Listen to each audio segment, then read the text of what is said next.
I'm Maria Menounos, and you're tuned in to AfterBuzz TV, the ESPN of TV talk. Now, let the buzz begin. What is up, everybody? Welcome back to AfterBuzz TV's rewatch of Avatar: The Last Airbender series. We are still over 100 days stuck in quarantine, and we are still going through and rewatching one of the greatest shows of all time. And today, it is the season 1 finale. We are so excited.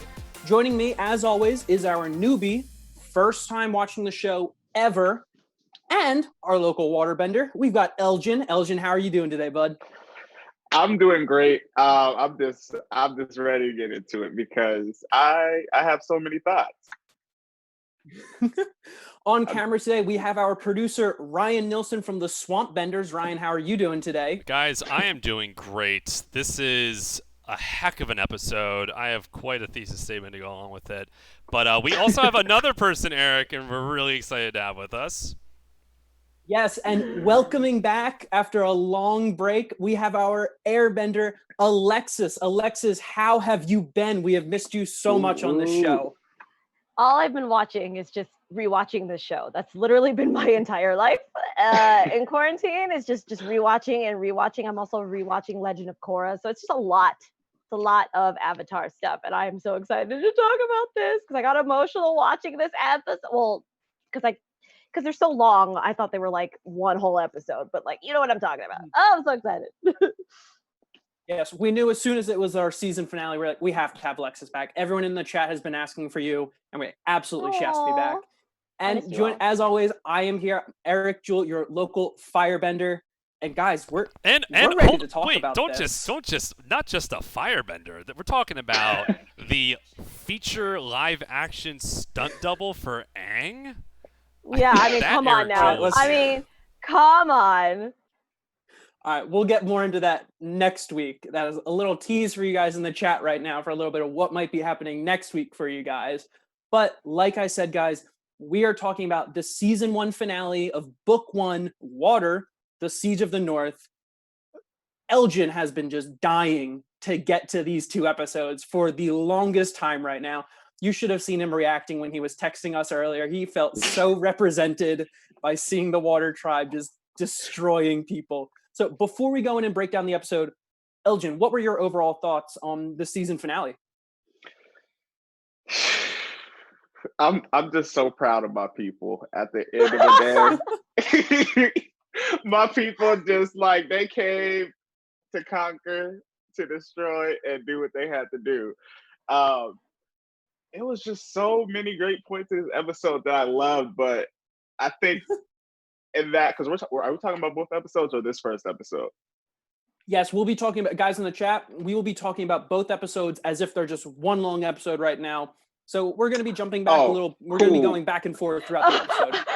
Elgin's like, I'm ready. My boy became like a full-on spirit. Like, what? Like, I'm done. I'm just done. It was just so much going on.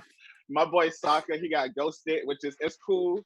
Literally. Wow, no pun intended. Yeah. Really? No pun intended. Like, Oh man. I'm just this shocked me. All right, I don't so even know. we'll give Elgin a little break to like just be with his thoughts for a little bit. Alexis, what did you think of these 2 episodes? What did you think of the finale for season 1? Man, I feel like rewatching it again, 1, I got emotional just thinking about just all of the things that were going on. I think 2, what really hit me the most was probably the animation and the planning of the coloring of action is what I'll call it. With obviously, again, we're talking about the episode as a whole when I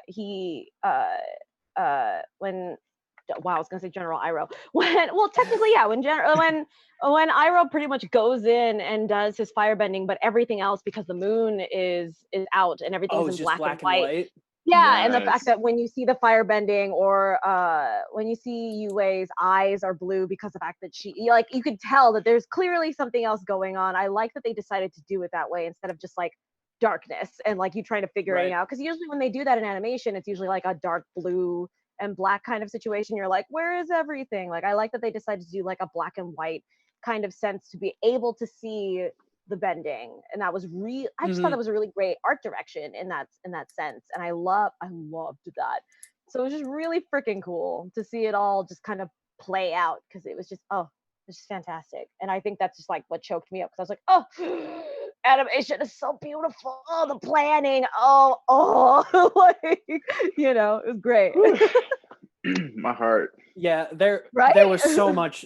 Yeah, there was so much that happened in this episode. Ryan, what were your overall thoughts on these 2 episodes for a finale of the season? Holy cow.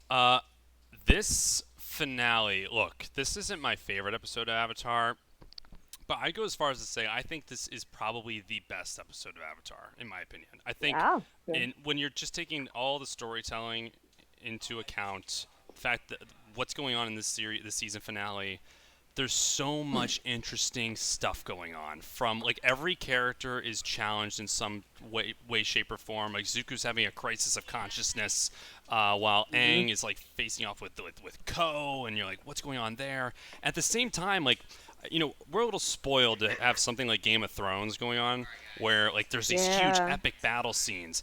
I've not seen a TV battle that's as creative as this one. I think this is so cool. Because you got to remember, this is the first real, like, depiction of the war that we're getting with Avatar. Like, we've seen... that's a really good point, Ryan. We've seen settlements. We've seen, like, run-ins. We've seen Fire Nation posts.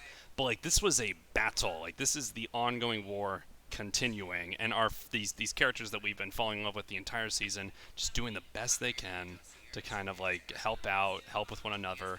And it's tragic while also being triumphant. And I think that's a really hard, like, line to walk on, and they pull it off. And there's so much to break down with this episode. I don't want to take any more time, but, like, let's get into it. I really do think this episode is perfect. Yeah, right off the back, Ryan, of you saying there's so much, like, that happens, I'm not kidding. I have 4 full pages of notes. Come on, notes. Yes, I had to keep pausing to be like, "Oh, this is important. We have to talk about this now." I have so much I want to break down in this episode. So, are you guys ready to just jump on into these 2 episodes right now? Avatar State, activate. Let's go. Lead us. Ready. All right. So, starting off right away, we have a huge departure from starting off with Master Pakku, from how we left off with him in the last episode, where he was still women are not our benders, they are our healers. And at the very end of episode 18, he's finally like, oh, Katara, you are allowed in. And immediately, the first thing we see in this episode is just Katara is miles better than any student that Pakku has, right? Like, there was nobody there who he straight up asked everyone, does anyone want a rematch? And everyone looked terrified of what she could possibly do to them. She finally has like a master. Isn't that, it's like, yes, this is what she's needed this entire time. Mm-hmm. Yes, because Katara had raw strength. You could see it like from the first episode where she just breaks Aang out of the iceberg just through her anger. She just needed someone to help her focus that and help teach it. And at the end of the episode, we see Pakku say, oh, Aang doesn't need me anymore. He has you as a master. And that's just big character growth for both Katara and Pakku, whereas Pakku before would have never been like, oh, you could never teach the Avatar. And Katara at the beginning of the season, when we saw her, was, I don't know any bending. And just seeing how much she has progressed at this point is just fantastic. But the big thing I want to jump in right here is the relationship that we have formed between Sokka and Yue. And how Elgin puts it so nicely, Sokka gets ghosted. Really, really painfully. So it's kind of wild how I like buy their relationship, and they've only known each other for like 3 episodes. Like 3 days. Yeah, we've seen them exactly. Well, it's what it felt like. It's what it felt like.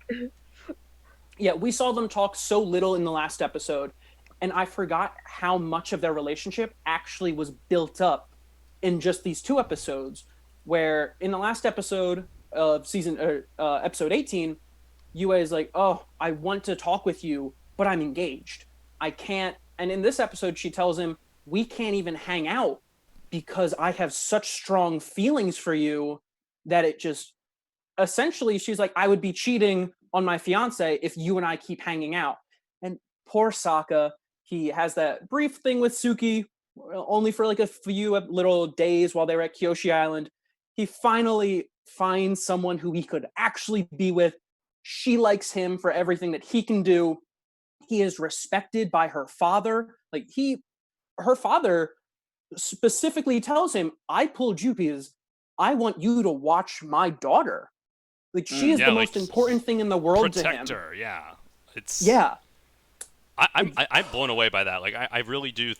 On paper, this doesn't work. On paper, I don't think I feel this relationship on screen as much as we ultimately end up feeling it. Like it's really a testament to each moment that we see with them. Right. I don't know. Like, am I alone here? Yeah, Alexis, what do you think? Like, just from the few episodes that we have of Yue and Sokka, how did you see their relationship, and what did you think of essentially the end of their relationship for the brief fling that it was?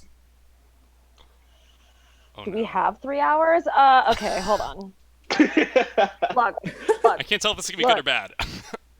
It's a mixture. It's a mixture because I feel what Ryan's feeling right now, where I'm kind of like it's just like, you guys have like hung out for like how long? Like a week? Like I don't understand. But at the same time, it's one of those where when you feel a connection, it's a big deal. But I also feel like a good example is we actually got to meet the fiance, and he's kind of a douche tool. If that's the best way I can actually put it together. Really? That's a very nice way of saying it. That's a nice way. Yeah. I'm trying to be as nice and clean and appropriate as I can, because there is definitely other words I would rather use. I just don't want to, because iTunes. Oh, I agree. I forgot how annoying he was and how awful of a character he was. Yeah, exactly. He says maybe 5 sentences, and we already have, Yue should be with Sokka and not this Han dude. Like, I mean, like the fact that he was like, and the perks. I was like, and we're done. Just kill him now. Just take him, Sokka. Boomerang will help you. Remember, it always comes back. Just go. But yeah, it's something that you can clearly tell, even if they decided that they weren't going to be together in a relationship, you can tell that they saw each other for what they truly were, and that they could actually, at least Sokka was trying to be a friend.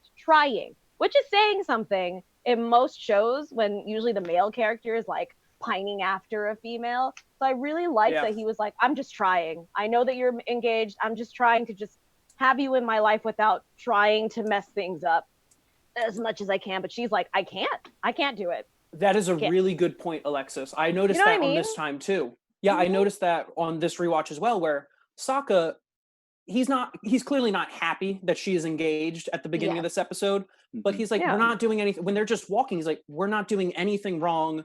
We're just hanging out as friends. And you're right. In a lot of other shows, they would have had Sokka trying to keep pursuing her to get rid of her fiance. And in this, it's Sokka's come to terms to be like, no, you are with someone else. I'm not happy about that, but I respect that you are not with me, and I want to make our relationship just as friends work. Elgin, you had a very visceral reaction of Sokka getting ghosted. So what do you think specifically of the ending of their relationship? I was hurt. I don't even know what else to say. I mean, like, Katara could have had healed the fish. Like, she could have had did like a little job. Oh my gosh. Like, but it's a spirit, Elgin. Are we? Yeah, there's a difference. Are we talking? We're talking moon spirit. Is that where we're going? Yeah. Elgin wants to jump right to the end, so we'll do a quick jump right now, guys. So let's talk at moon. the end of the episode. Yeah, at the end of the episode, it's revealed that Zhao has been looking to kill the moon spirit, because the moon spirit came to the physical realm and is able to be killed. And Zhao captures the moon spirit and everything goes red, which is another really cool art direction. But Eric, you there was a detail in there that's very important, that he stumbled upon a library. Yes. And read about this moon spirit. And Elgin, just tune out. You'll find out later. In that library, he read about this, and you're like, whoa, he must have found some interesting details. Like, maybe that might come up later. Who knows? But maybe. I think we'll see. We'll find out. I mean, like, there's so much going on with that, though, because that the detail of the white hair is, oh my gosh. Yeah. the payoff Yeah. you get with So- that. You're like, Yeah. Yeah.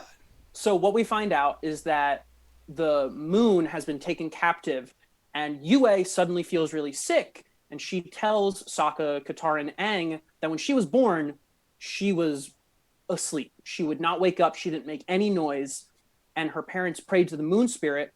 They dipped her in spiritual water in their oasis. Her black hair turned white, and she was alive. So she essentially was brought to life by the moon spirit. So the moon spirit lives inside of her.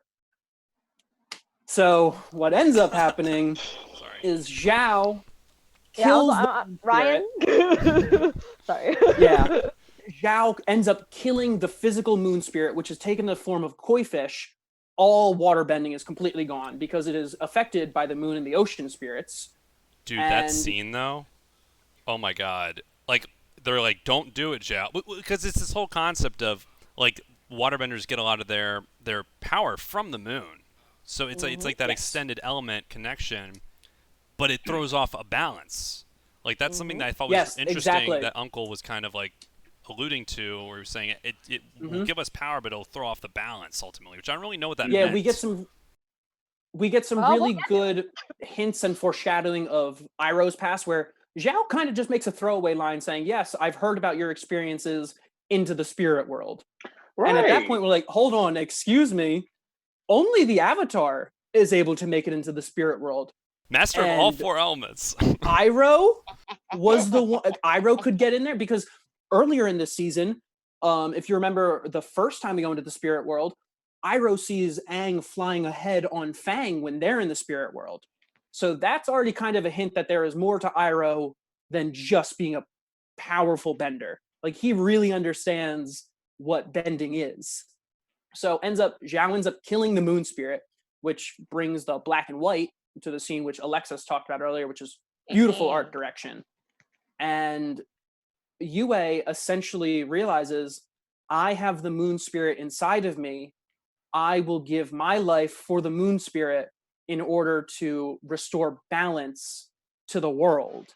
And it is a heartbreaking scene. Dude. Because Sokka is just right there, like, no, he's not even talking about himself at this moment. He brings up Yue's father, saying, your father told me to protect you. And Yue is like, no, I have a duty to my people.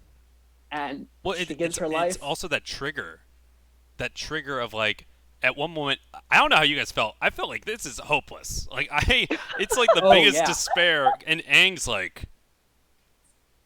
Aang goes full Avatar state. He's like, when I saw that, Elgin, go ahead and take this away. This is an Elgin moment. Yeah. Go ahead, Elgin. Tell them what happens.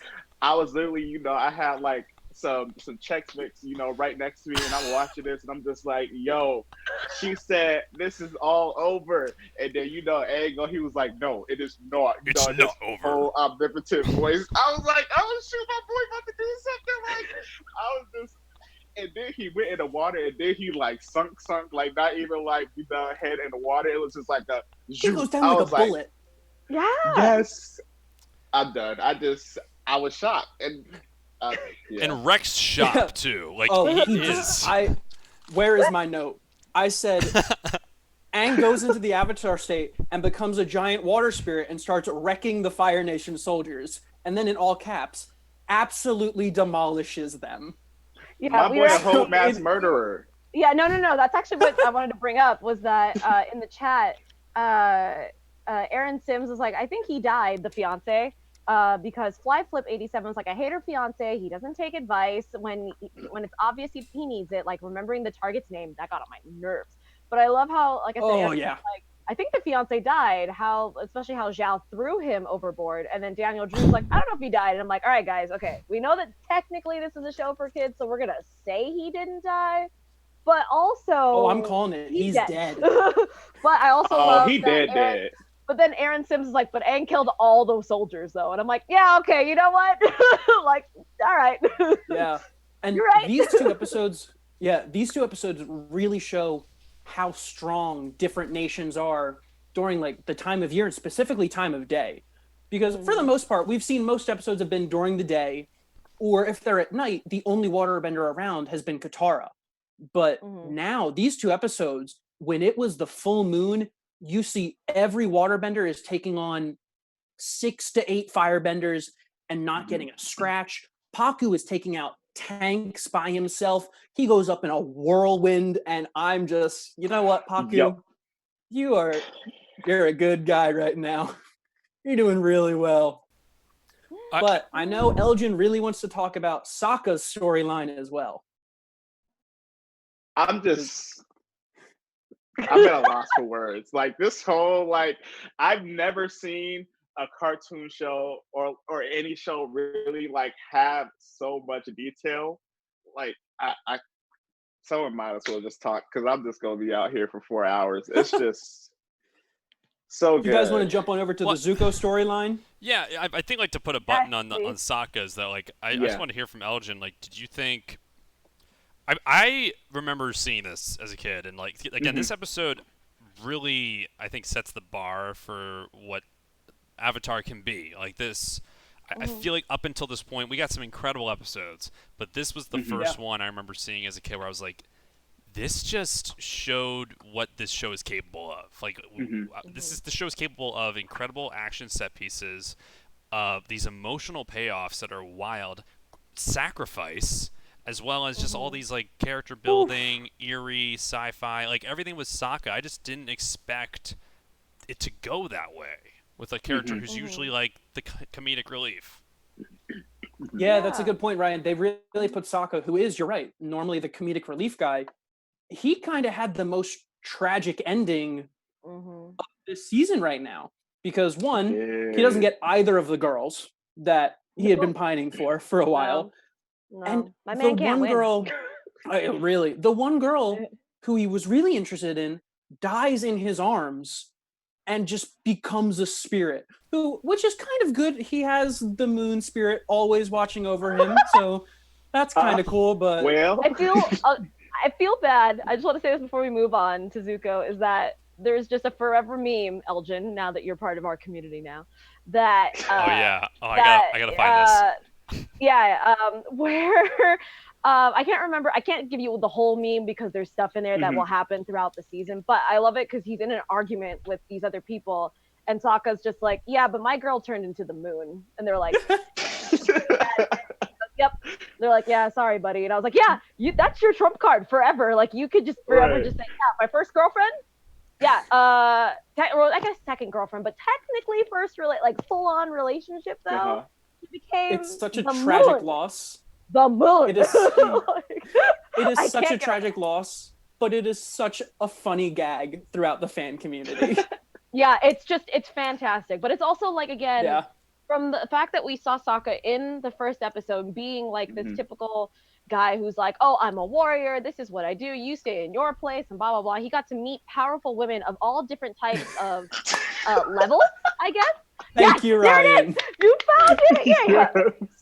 Is this but like the fact that Sokka was able to deal with his problems of like not feeling like he was important, and like because he was the only male in his like warrior of his tribe, and then the fact that, you know, he was like, oh, because I'm the only fighter, like there is no other person to do that and take that role. But again, he's also met different people and different women throughout the show that have that are powerful, but they hold different roles. Like Yue was very political, and Suki, she's an actual protector. Like it was just really cool how they were able to sit there, and that's why Sokka has learned so much from book one, and now we get to see that change Sokka into, I mean, same thing with Katara and Aang, but I feel like because Sokka got the most growth in this book, I feel like that's what will set the rest for book 2 and 3 for Elgin mostly.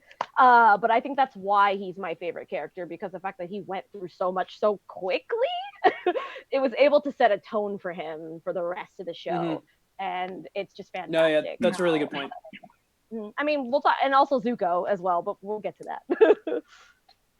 So, jumping onto the Zuko train. Yay. Oh, I love Zuko, and this episode kind of gets like a bit emotional for Zuko as well. So at the end of last episode, it is still assumed by Zhao that Zuko was killed by the pirates, and Iroh is now helping Zhao take over the North Pole. And we have a very very touching scene between Iroh and Zuko when Zuko is trying to get a rowboat so he can go and invade the North at night while everyone else is still on the ship. And we have Iroh come in and just be like, hey, he's giving some really good advice. And Zuko's being like, Uncle, you don't have to worry right now. I know what I'm doing. And I'm getting very emotional just thinking about this line. I know, like Iroh says, he pretty much says, but ever since, I know you can take care of yourself, but ever since I lost my son, I have thought of you as my own. And you can even see Zuko doesn't have a witty remark to that. He doesn't say anything like rude, or he doesn't even react. He's just, you can see he's kind of sad about and that that's too. why And I'm I'm like, beefing with Zuko. You're beefing with Zuko now? That's why I got mad beef with him. Because all right, Elgin, what is your beef with Zuko? So this is my thing with my boy Zuko. Because I really thought this was gonna be a really good episode for him with Elgin. It's a good episode for him, but this is my thing. So he said a little bit after this scene, right? He said his dad told him that he was lucky to be born, right? So obviously he doesn't look at his dad as a father figure, even though he's doing this whole thing to get the avatar to his father. But then his uncle told him that he was a son to him. That should have been enough to have the acceptance to not keep going after the avatar and go with your uncle. But you want to be stubborn and go after somebody that probably still ain't gonna get you where you need to be in life. Elgin, then we wouldn't have a series. No. I think that's fair. I think that's fair. I think that's a fair. I agree. No, I agree. I get where you're coming from, but he was burned. How old was he when he was burned? 14? 13, something like that. Old enough. No, I'm joking. Old enough, I would say. Yeah. No, terrible. Old enough. Love it. His entire life, he was born royalty, and everyone's like, "Oh, you have to have the most respect. Everyone has to like fear you and respect you at the same time." And he grew up with his father figure just instilling terror, but everyone respects him. Exactly. He is his father. As messed up as Zuko is and their relationship, it's still his father that he wants, because that's all he really knows. Like, he knows that Iroh thinks of him as a son. Elgin's like, oh no. Well, I'm not beefing with Zuko. I want to throw this out there. I think the stubborn is a really fair thing. I think that's absolutely his flaw. And I think that's a lot of the Fire Nation is stubbornness. Even this episode was Zhao. Yeah. Like, Zhao dies because of his stubbornness. Zuko reaches out things his to say hand. About that later. I think that was hubris. He's so stubborn. He's like, oh, exactly. Forget it. And I think like that is Zuko's flaw. But that we also learned that was kind of Iroh's flaw. Like, he was so stubborn about taking Ba Sing Se. Yeah. I think that's a theme with a lot of firebenders. Yeah. That's exactly it. Yeah. I think I misdirected that. No. I like it.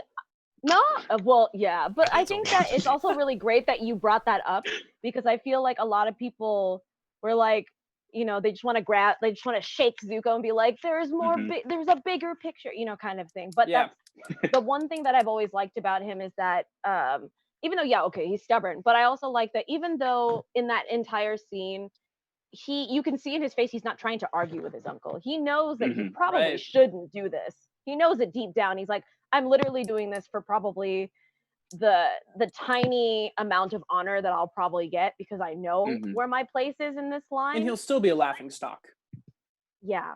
So at least to him, if he feels like in himself that he accomplished something, like getting the avatar, which is a huge deal, whether it's to his father or for himself, it just also means, at least for me, it seems like Zuko is also not the type of person that's probably, at least to other people, he's never finished anything. Well, you know what I mean? Like he's always said, I'm going to do this thing. And either his dad got in the way of that, or somebody else like Zhao, or somebody's always messing with his plans. So if he's able to get the avatar and bring it back to his dad, he will have a goal that he actually did set and finished. You know what I mean? So it's not, even though in his brain he's telling it, oh, it's for the honor from my father, this is what I want, blah, blah, blah, blah, blah.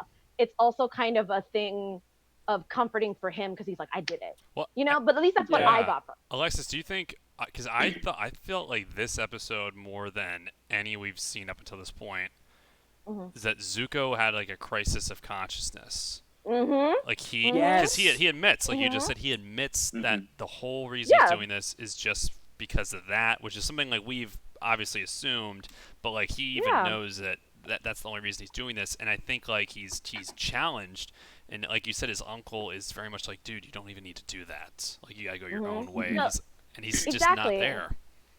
No, that's why I'm really glad that Elgin brought it up, because a lot of people don't pick up on that right away. So when you brought that up, obviously I was laughing and giving you like crap for it, but I'm glad that you brought it up, because I feel like that was the thing that stuck in his brain when he finally got Aang at that point and went, should I really be doing this? Is this something I should be doing? No, I need to be doing this because of blah, blah, blah, blah. But it's already kind of piqued his interest. It's already kind of poking at the bear at this point. And I like that, because then now we get to see that fight continuing on. And or maybe it won't. You never know, because we don't know what happens. Well, Elgin doesn't know what happens, but like I think the whole point is that it shows that even though kind of like Killmonger and Black Panther, like there is something deeper on a level that we don't know about yet. That's a very good and comparison. Then when we get there, you might find out he might not have the right tactics as a villain, but he has the right drive, if that makes sense. I mean, when they're in that cave igloo, if you good point, Ryan. Sorry. I want to go back to the cave for a minute. No, you're good, man.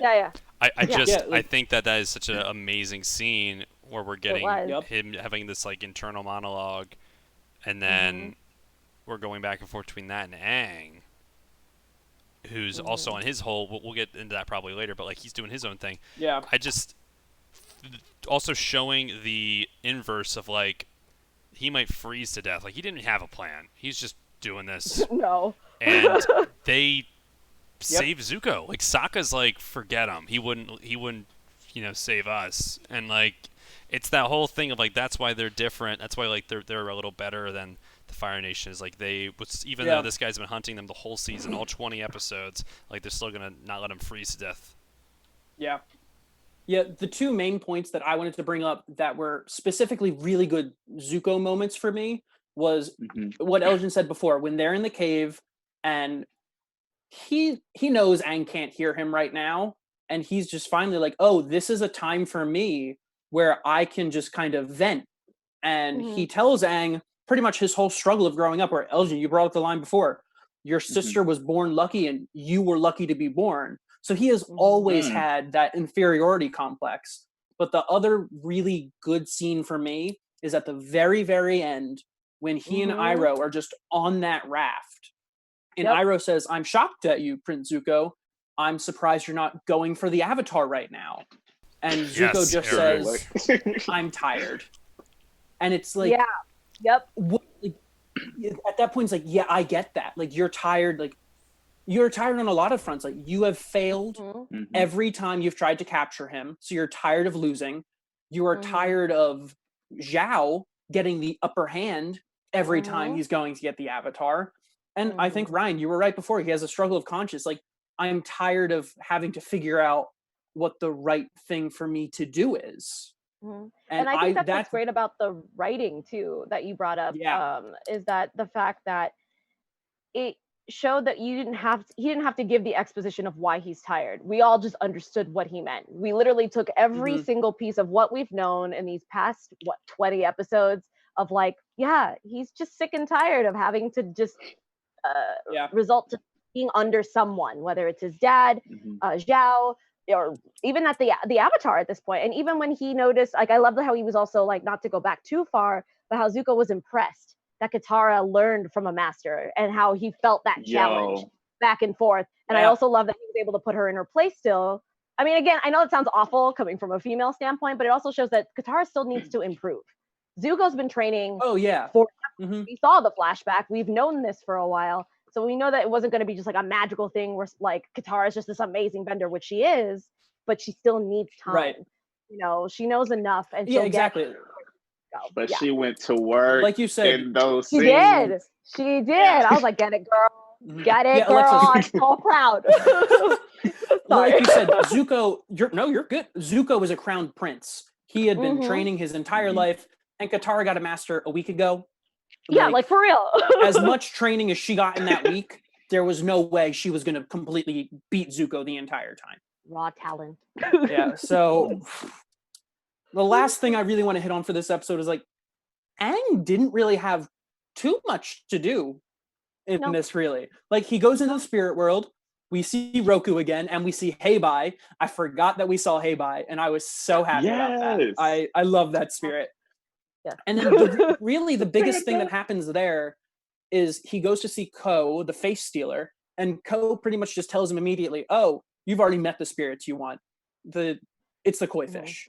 So I was kind of like, yeah, you pretty much just sent Aang into the spirit world just to get his body vulnerable for Zuko to find and for Katara to defend. Just, little bits. The universe was like, hey, helping you all out. Well, I don't think this episode wasn't about Aang. Yeah, exactly. It's not. No, it was not. And I also think that the Fire Nation, up until this point, they know the Avatar's back, but even like someone like Zhao, like they're like, he's a kid, like he's not going to do anything. And I think what he does at the end of this episode, now everyone's like, oh, no, he's this guy's like a legit threat, like because they won the battle. It was over until he went Avatar state. Yeah, it's like, oh, you might be a 12-year-old, but we've been forgetting you're the Avatar. Also, 112. Like, people forget that. They're like, oh, look at this tiny kid. I'm like, he's literally been alive. I mean, well, not alive and, like, moving, but at least, like, come on. You know? He knows things that clearly you guys don't. He is 112. I forgot. 112? Yo, like, that's crazy. All right, so real quick, one last thing I want to talk about before we jump into bingo is the final scene of the season. We Fire Lord Ozai standing there, and he's just talking to this girl, and it's just like, they have failed. I have a job for you. Elgin, what did you think? Okay, so look, I was sitting up there again with my Chex Mix. It was gone by then because I was already, I was stress eating after that. You're stress eating the whole time. Yes. When I saw the fire, I was like, oh, this kind of look a little bit hellish.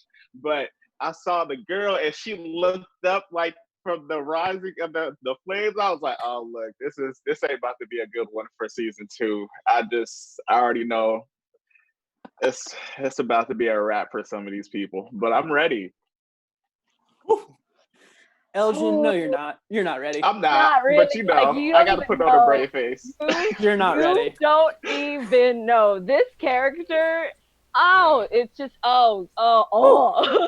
Like as soon as obviously it's Zuko's sister, but I'm just like, maybe. Yeah, but that's the thing is that obviously, like that's what I like about the way they ended it, was the fact that that she's Zuko's sister, but we already know that Zuko's already powerful, so how is she going she's to a be? Y'all saw those looks, you saw them crazy eyes, like that she's like, those are dagger eyes. Everybody.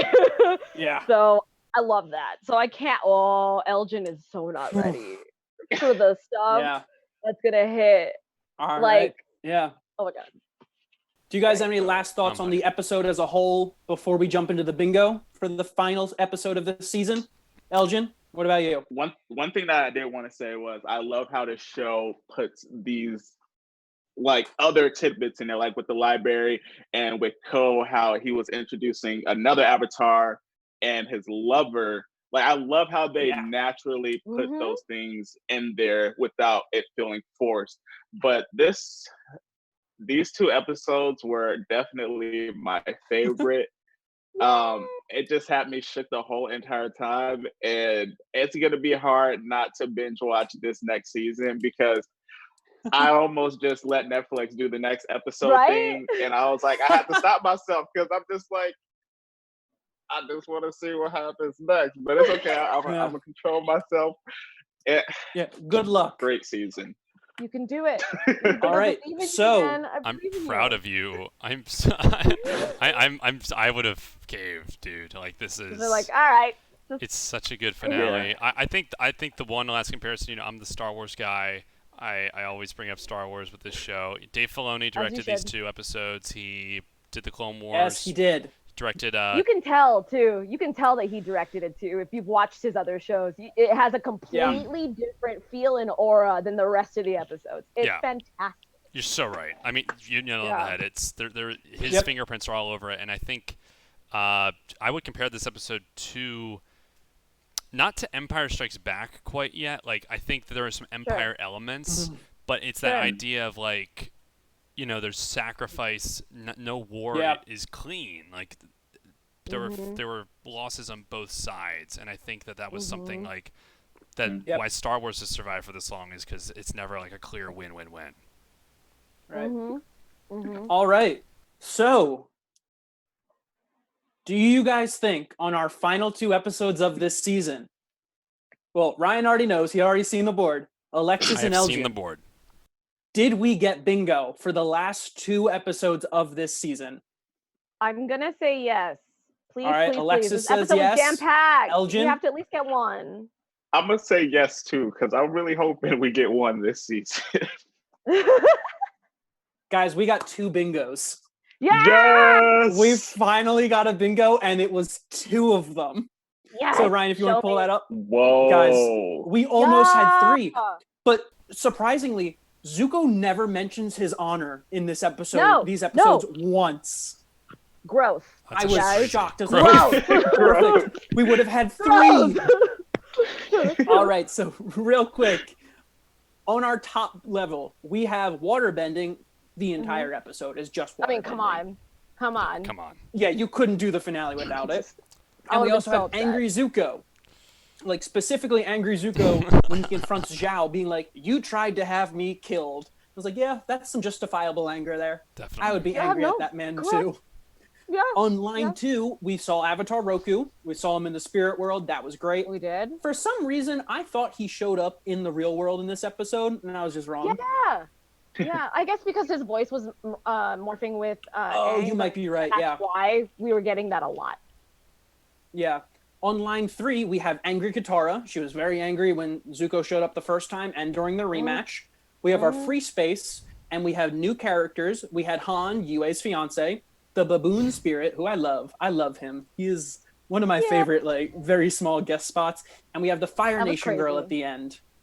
On line 4, we had Zuko mocked because we have him straight up saying his father mocked him when he was younger, and then Zhao was mocking him during their fight. We had the Avatar state, which is one of the best Avatar states of the season. We have Boomerang showed up a couple times. First when he was sharpening it on the boat at the beginning, and then he pulls it when he's going to go and fight Zhao at the end. We have Yip Yip showed up so many times in these 2 episodes. And we have the best use of Yip Yip. Yeah, okay, go. We have the best use of Yip Yip when Sokka's just trying to impress Yue. Yes! I was like, here you go, Sokka. You're good. It was just a moment of like, I don't know if anyone's ever watched like the first or the second. I don't know which Fast and Furious it is, but it's when Paul Walker's looking at Eva Mendes and he's driving and Tyrese comes up and he's like, I taught him that. You know, like it's just like really funny because clearly it wasn't his own trick. So I just think it's really funny that Yaka's like, yip, like little like eyebrow going up and down, and I was just like, that's not even your. Fine, I'll allow it. And then, real quick, we got everything on the bottom row. We had firebending. There's a big battle. We had a new animal. We had the koi fish, and then we had turtle seals, which were the animals that Zuko was following underwater. We had gullible Fire Nation soldiers. I more chalked this one up as Zhao was just acted like an idiot when Momo was attacking him when he had the koi fish. I thought that was so fun. We have a flashback of Yue telling the story of how she got her white hair and how she became alive. And then we have airbending. There was very little airbending in these 2 episodes. It's just when Aang like bashes away the firebending at the very beginning, and then it's just waterbending from then on out. So yes, we have finally gotten bingo on our last board of the season. Guys, I'm so happy. I had been really hoping that it would happen on these 2 episodes. Dude, I'm so glad that it did. Eric has sent in 11 of these boards, and this is the first one. I love it. Not 11. It's been like 20. Because this is the first one we completed. Yeah, it's been It's been 20 of these boards. I was going to say, we started this like pretty soon, So before we wrap up, Elgin, what are your predictions for season 2? So season 2, man. I'll just tell you this right off. Season 2 is Book 2 Earth. So what do you think is going to be, like, what are your big plot points that you hope to happen in that season? This is where I really wish I had Chex Mix to watch. Right. Well, Aang's going to have to learn earthbending since it's an Earth book.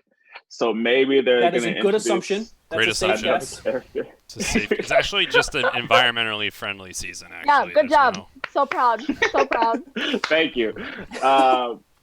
Lots of Avatar states this time. Zuko's sister is going to be around here a lot. Maybe Katara and Aang ship sailing. Because at the end, they just did a hug. They did a cute little hug, and I thought it was going to be yeah. So, basically. That was a hug. Elgin, I can't wait. I can't wait. Yeah, there's for a lot. And I'm pretty sure Book 2 is Gunner's favorite as well. But I cannot wait for you to experience this, Elgin. Yeah. It's gonna be great. Wait. I'm excited. Do you guys have any last thoughts to wrap up this season before we head out in here today, guys? Ryan, start with you. I think I think this first season it's a great season of TV. It's funny, when we started this after show revisiting, I actually was just watching it on my own, and I went to 2. Yeah. 2, I was like, let's skip 1. Like 2 is where it gets like and 1 is awesome. And I really don't think 1 is talked about enough. Everyone talks about 2 and 3, believe it or not. And right. So I'm really eager to break it down. One of my favorite episode is in Book 2. So I'm just psyched, and I can't wait to hear everyone's thoughts in the comments below. Again, guys, give us a review on iTunes. Yes. I will shout you out. Sozin's comments. So review on iTunes. Tell us the name of your favorite episode. Yeah, guys, tweet at us. We will be happy to reply to you on everything. Alexis, what did you think of this season real quick for your wrap-up? I mean, yeah, I agree with Ryan, or the fact that a lot of people talk about Book 2 and 3 because I feel like there's a lot more meat in it, but I feel like we wouldn't have the great Book 2 and 3 without Book 1, and I feel like it really set the mood of what we wanted, especially in these last 2 episodes. Yeah. So I feel like this Book 1 will always have a special place in my heart because we really get to see these characters like jump off from where they started, and it really shows that this animated series is not the ones that we technically grew up with. It tackles a lot of not like super adult themes, but there's also a lot of, like we were just talking about from the live chat, just a lot of death and loss and grieving and everything like that. And that you forget that these guys are, even though they're teenagers, they're still children, and they have to deal with war and all of this kind of stuff that's going on. So that's why I feel like the series is just a special one at heart. But I also feel like these characters, you're not ready to see like what they will have to deal with and what their backstories are, and when we get to meet new characters and things like that. So no. Yeah. I know. I'm scared. That's all I'm gonna say. But I really think that Book 1 really like launched this show for me, and especially these last 2 episodes of like, oh, this is what this show is all about. This is what this is going to teach us as preteens or teenagers or however old you were when this show came out, and that you just need to be ready for anything. So, Elgin, what did you think? It was your first time watching the whole season. What did you think, real quick, for your wrap-up thoughts before we head out of here? I'm just shocked that I missed out on my childhood like this, because this show is so good. Yeah, but I'm glad that I'm watching it now, because I feel like I would not have been able to catch a lot of the stuff and themes throughout this season. So I'm really grateful for that. I'm just excited to see what's next, because I feel like this season was a little bit, like Alexis was saying, kind of goofy in a sense, it's setting the kind table of until these last few episodes. Yeah, so now I feel like they set the table and they're just about to snatch the whole thing away from me. So I'm really scared but excited to see what happens in this next book. Dude, props to you for not watching it. I'm serious. Yeah, good job, dude. So proud. I also think it's important to highlight just like when this came out, this not many people were watching, but like this season was Yeah. so Yeah. good. This was getting attention everywhere. Like adults were like, "What is this Avatar?" Yeah. Like this was Yep. the start of it all. Yeah, it's great. Well, yes, everybody, thank you so much for tuning in each week for season 1. We will be back for book 2, but next week we might possibly be watching something else in the world of Avatar. So stay tuned, and we will be back next week. It is available on Netflix, so everybody needs to watch it before you come back next week. Thank you guys so much for watching. Ryan, where can people find you online so they can keep the conversation going? You can find me at Ryan Nilsen, RYNILSEN on Twitter, Ryan Nilsen _ on Instagram. I am a swamp bender. And also Star Wars News every Thursday, 4 p.m. on Popcorn Talk. Elgin, where can they find you?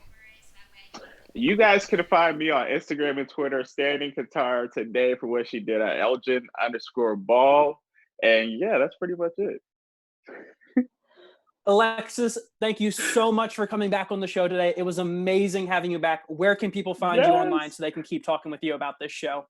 Yes, you can find me all over social media at atorres890. That's ATORRES890. There's some special stuff coming up in the next few months that I can't talk about just yet, but there will be things. So just follow me on all the platforms, talk about Sokka and all the kinds of things, especially because we can't talk about spoilers because Elgin will see it, but you could just DM me and we'll totally talk about it and it'll be fine. Slide into my DMs about Avatar. Only about Avatar, though. Yes, Alexis, again, thank you so much for coming by. Thank you, guys. You can find absolutely. You are welcome anytime on this show, guys. You can find me online at EricJoel11 on Twitter and Instagram.